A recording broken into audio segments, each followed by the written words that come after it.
Hello, BookTube. This is the first weekly read of 2024.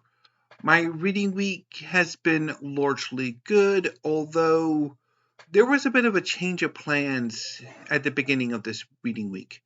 So, my plan for the last 2 days of December, the 30th and 31st, was to read 12 volumes of manga. That plan did not quite pan out because I initially wanted to read the first 6 volumes of Orient by Shinobu Ohtaka. This is Shinobu Ohtaka's current series. It's set in an alternate version of Sengoku era Japan, in which a race of demons have conquered Japan 150 years before the series begins. And the demons are opposed by surviving bands of samurai. Our main characters, Musashi and his friend Kenjiro, aspire to be samurai. However, as the story begins, while Musashi still intends to become a samurai eventually, he is a miner. The demons seem to eat metals and jewels. And Kenjiro, who is descended from a samurai family, is stuck doing menial jobs.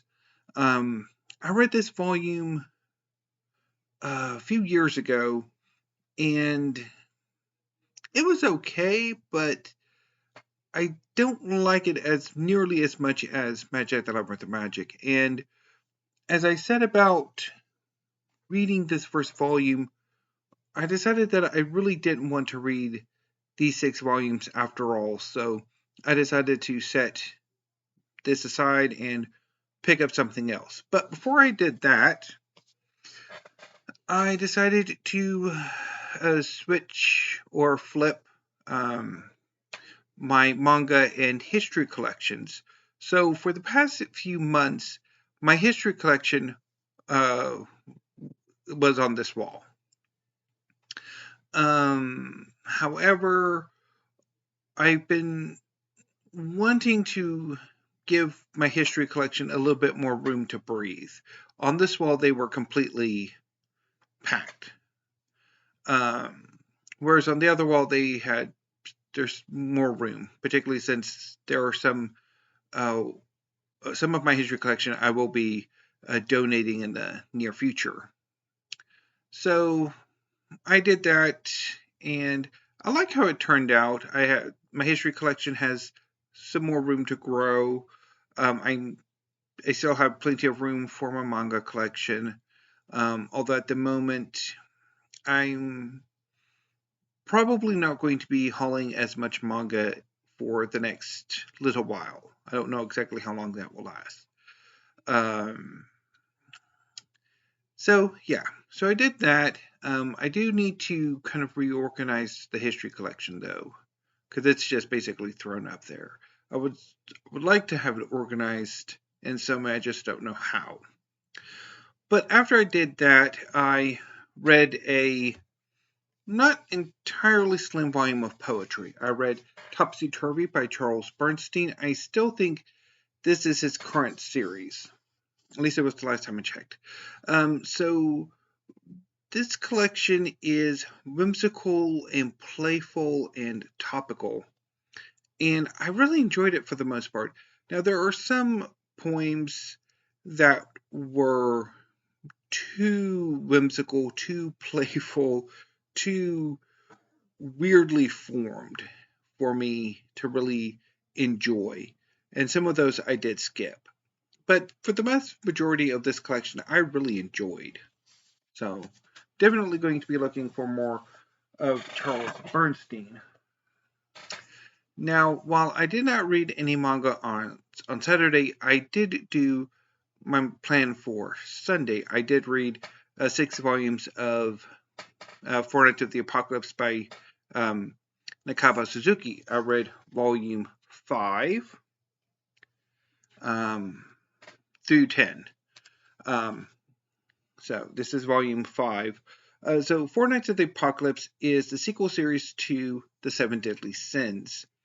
Like Seven Deadly Sins, Four Nights of the Apocalypse is set in a world inspired by the Arthurian legends, a land called Britannia. So Four Nights of the Apocalypse takes place about 20 years after Seven Deadly Sins. And it's about a prophecy dealing with four young knights who represent the horsemen of the apocalypse. These four young knights are prophesied to bring about the downfall of a corrupted King Arthur and the destruction of his new Camelot. The first of the four knights that are met is the main character, Percival. In the first volumes of the series, Percival slowly builds his friendship group. A former trainee holy knight named Donnie with telekinesis, an apothecary apprentice named Nascens who has the ability to ingest and neutralize and generate from his body poisons and antidotes and medicines. And Anne, who can tell whether or not you're lying or not. The quartet are led or guided by a talking fox named Sin. And the group are heading for Leonis to consult with King Meliodas, who was the main protagonist of Seven Deadly Sins.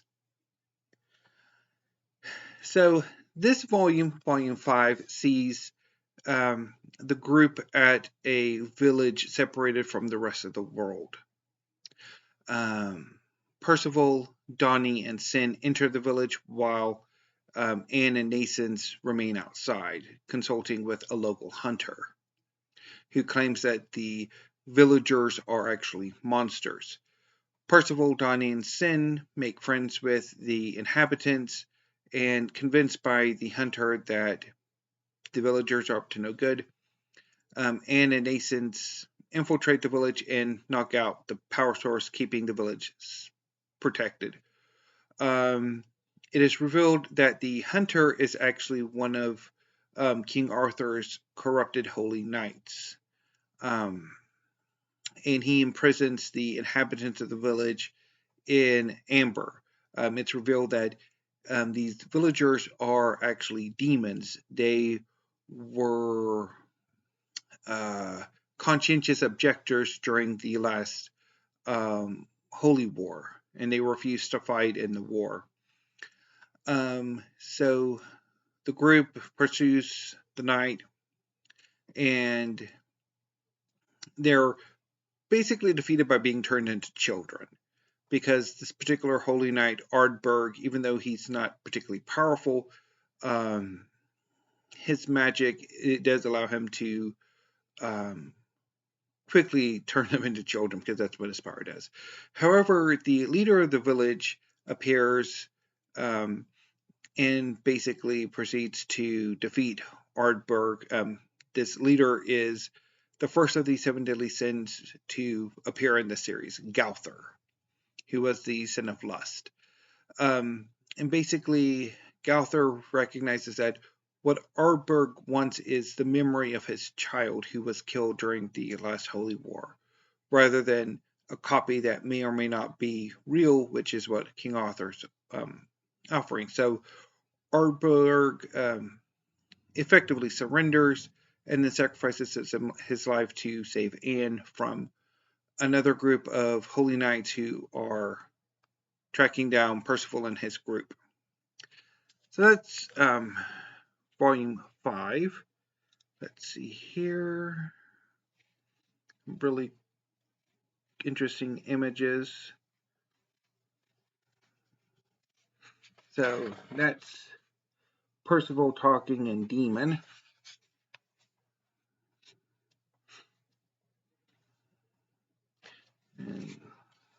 And That's one of the demons. You go find the picture of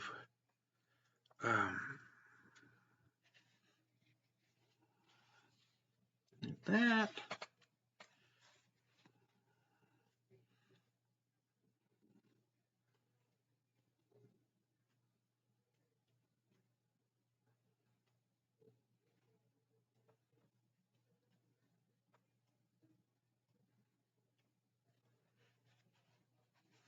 And there's Galther.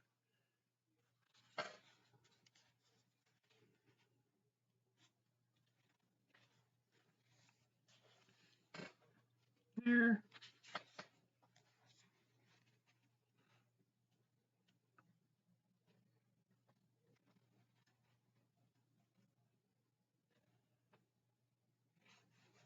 And that. So that's volume 5. Volume 6 sees the group leading the Holy Knights who are tracking them. They're called the Dark Talismans into forest called the Entangled Forest. And basically, the only way for Percival and his friends to survive is to separate the Dark Talismans and defeat them one by one, which they do, with some encouragement from Sin to basically get them to better their, kind of like improve their capabilities, particularly like with Donnie, who has only been able to float objects. He can do a lot more now with Sin's encouragement. And eventually, once the Dark Talismans regroup and launch an attack on the Percival's group, they target Sin because, excuse me, they recognize that he's effectively the leader. While since Percival's the main character, you would think he would be the leader of his group, and Anne would like to be the leader. It's really at this point Sin, because he's guiding them, he's effectively teaching them and giving them strategies and helping them. However, unfortunately for the Dark Talismans, it's at this point that Sin reveals who he really is. He's the second of the 4 Knights of the Apocalypse. And he's very good at what he does. Namely, the Dark Talismans don't last long.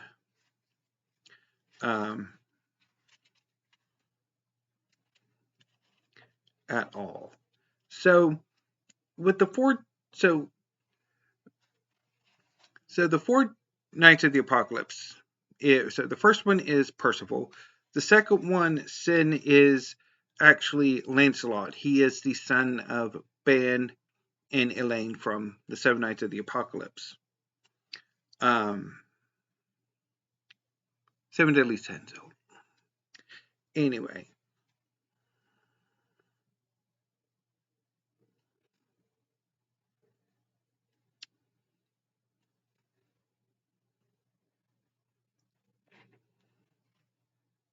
Let me see here.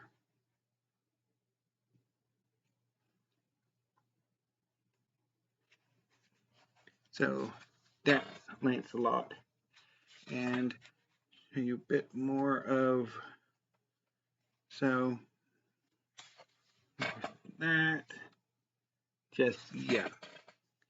So basically, once the Dark Talismans have all been killed off, they head off to Camelot, which is basically the next volumes. Is a long sort of arc in Camelot. So this is volume 7. Volume 8. Volume 9. Guess how to go. Okay. So how do we do this?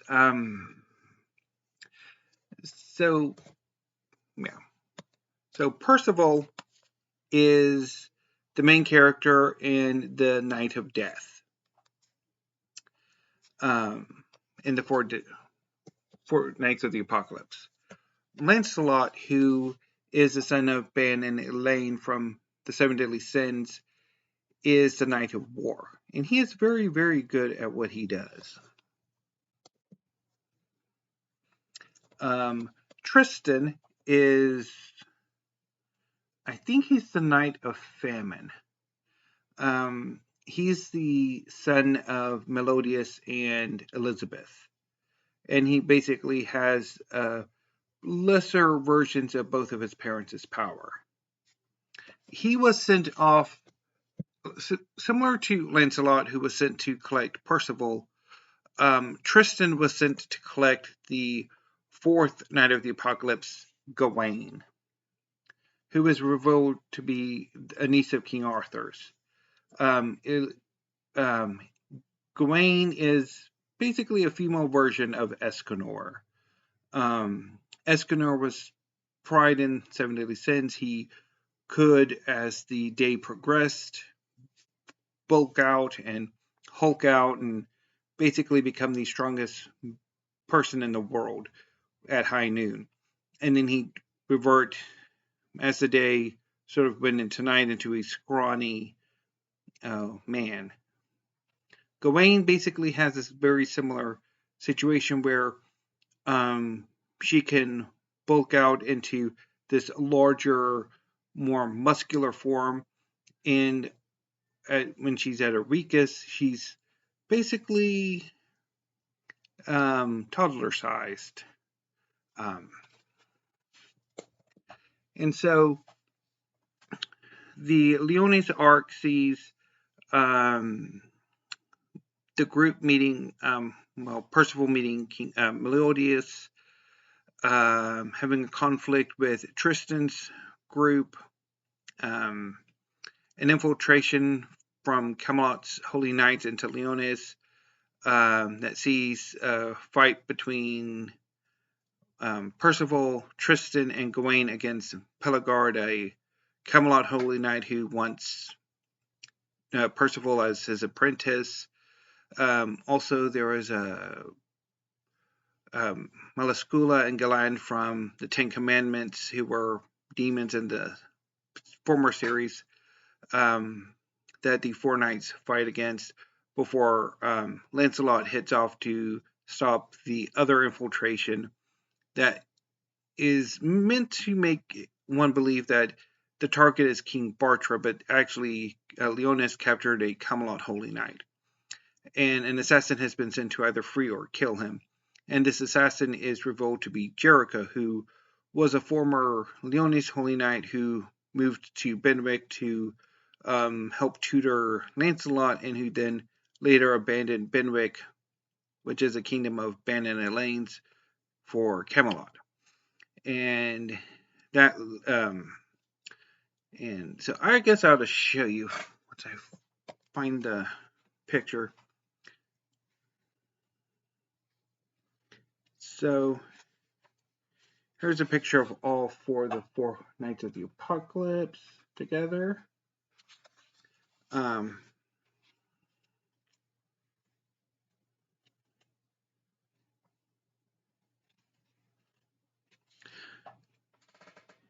So during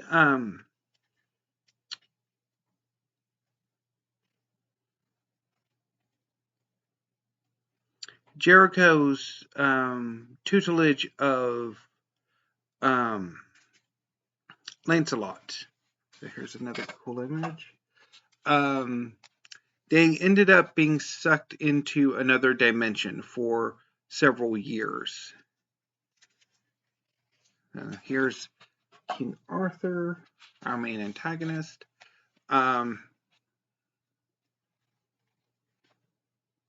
Here's a nice double page. So Jericho and Lancelot were pretty much trapped in this other world for several years, and during that period,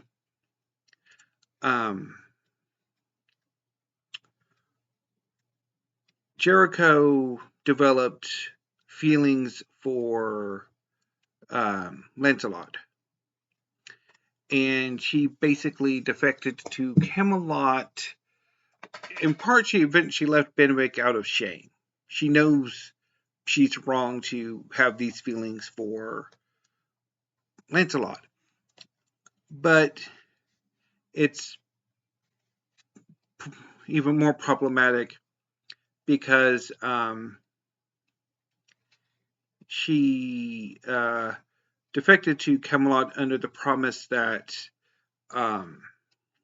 King Arthur would create an age-appropriate Lancelot for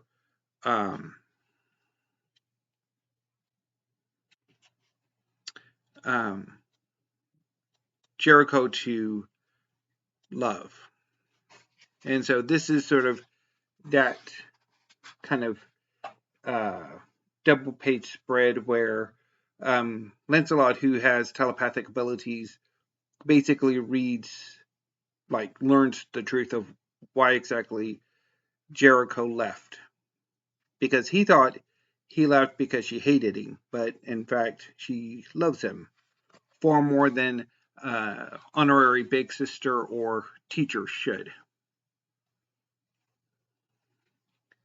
And yeah. And basically, so at the end of the series, I'm really expecting a throwdown fight between Lancelot and Arthur. Let's see, there's some more.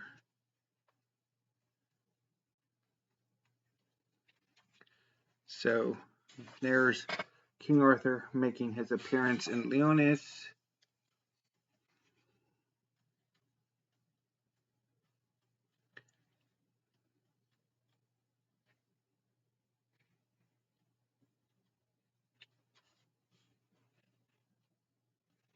And then there's Tristan and Meliodas, which is a really cool spread. So initially Tristan fights King Arthur for a little bit, and then Meliodas comes in and they fight for a little bit. And then Lancelot comes, and it is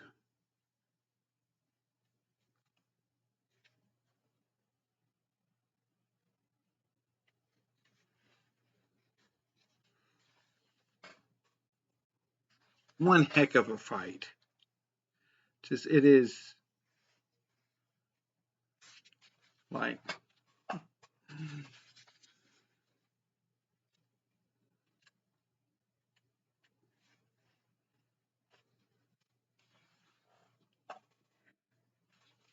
so yeah.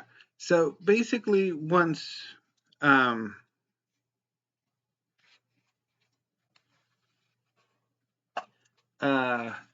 King Arthur leaves the battlefield, and the groups can all sort of reconvene and get a good night's rest. They basically, the first order of business is for Percival's group to be knighted, because they're just young people with abilities who aren't even apprentices, and they kind of would need to be a knight to sort of travel with a fortnight of the apocalypse. So King Meliodas quickly knights everybody and then leads them into a group meeting with the other Knights of the Apocalypse and Tristan's group. And they learn that the threat that Camelot poses is parasitic. King Arthur has recreated Camelot in another dimension, in a pocket dimension. And he basically is parasitizing the real world. He's taking chunks of the real world to make Camelot. And so that's the thread that he's posing in. Basically, from this point, the combined Four Knights of the Apocalypse and their companions are going on adventures to try to stop attacks from, I guess, Camelot's Holy Knights, and also try to find a way to get to Camelot and kick King Arthur's booty. So I enjoyed these 6 volumes, although I'm detecting a bit of exhaustion. Maybe I might want to take a bit of a break from like reading as much manga as I have. I mean, I did read I think 261, give or take, volumes of manga last year, which is a lot. And I'm definitely feeling not as much enthusiasm for buying as much manga right now. Now, that might change as the year progresses, but for now, I think I'm going to take a bit of a break. But I'm going to move these volumes over to there. So with the change in the year, I decided to start my 2024 reading with Historathon 2024, and I decided to go with Emperor of Rome by Mary Beard. I am still in the process of reading Emperor of Rome, but so far I am loving it. So all I will say is that Emperor of Rome looks at the job description and the various men who held that position, but it's more of an overview of the position rather than, say, mini biographies of the various emperors of Rome. But so far I'm loving it. I do have some quibbles with Mary Beard, but since I'm still working on the book, I'll talk a lot more about this next week with Weekly Reads, because this video is going on a little too long, as it does when I talk about a lot of manga. But anyway, so yeah, really enjoying Emperor of Rome. I have about less than 40 pages to go, so I should finish Emperor of Rome fairly quickly tomorrow. So after I finish Emperor of Rome, I will read Eden 026 by Hiro Mashima. This is the most recent release. I got it yesterday. And then after I finish Eden 026, I will probably read a slim volume or two of poetry. I do have some in, so I could easily get to them. Although I might want to hold not as much because I have that poetry project I'm going to do in April. And then on Sunday, I'm going to start on an even bigger collection of poetry, the collected works, or no, the collected poems of Frank O'Hara, which I was thinking of doing this past weekend, but I think I'll start them on Sunday and read until I finish. And then once I finish that, I will move on to A Bell Redemption of Legacy of Violence by Carolyn Elkins. This is the history of the British Empire. So that's my plan for this coming reading week. As far as videos for next week, I'm hoping to do like an anticipated books video. There are a number that have come out that I found really fascinating, although I really should be watching those videos a bit more closely than I have, and not, because sometimes when I watch BookTube, I'm exercising, and that does not make it easy to write down books that are interesting. So a number of the forthcoming books videos that I've seen, I'm going to come back and rewatch. But I'm also going to make my own list over the weekend and try to do that on Monday. And on Tuesday, I think I'll try to do a tag video. I know I said I was going to do 2 New Year's book tags, but they didn't work out. I don't know if it was because I felt like I was pressed for time or they were just too similar, but I decided to scrap that video. and I don't think I'll make another attempt at them. But if there are any new tag videos, I'll do those on Tuesday.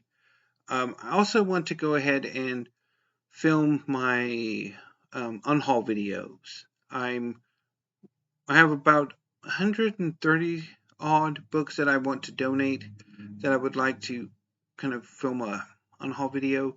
So hopefully I'll be able to do that soonish before I unhaul those books.